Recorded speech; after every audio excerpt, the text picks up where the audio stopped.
Nick Bland is one of my favorite authors. And so today I'm going to read you The Very Hungry Bear by Nick Bland.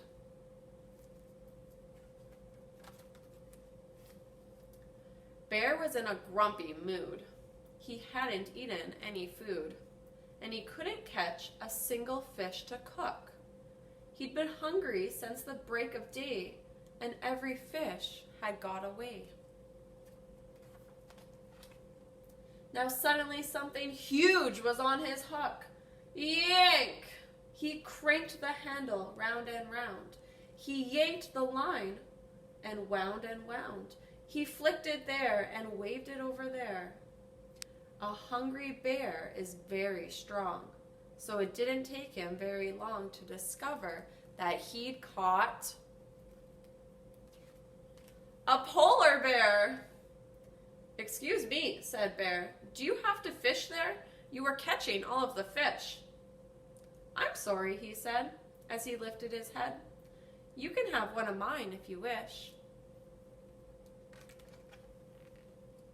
Then he added with a smile, "You can have the whole pile if you'll just find me somewhere to stay. My iceberg is shrinking, and soon I'll be sinking, and my home's such a long way away."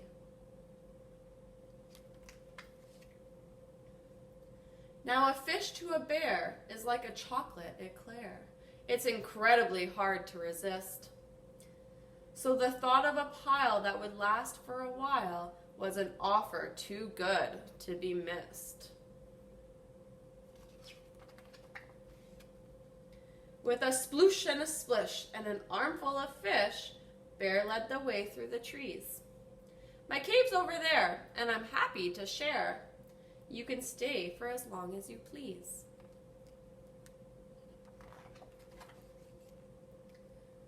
But his guest shook his head. "I'm so sorry," he said.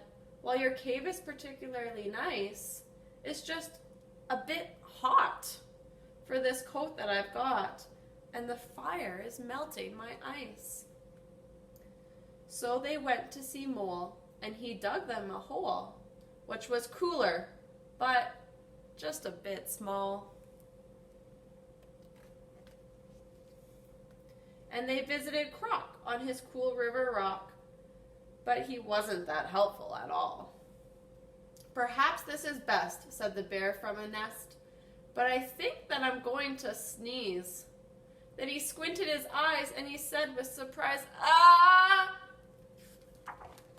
Choo! I'm allergic to trees."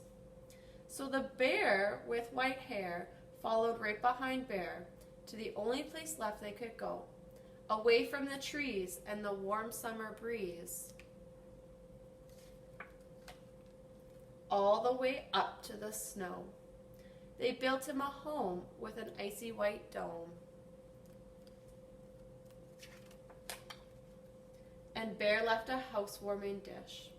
With a smile and a wave, Bear went back to his cave. And he stopped on the way for a fish. The end.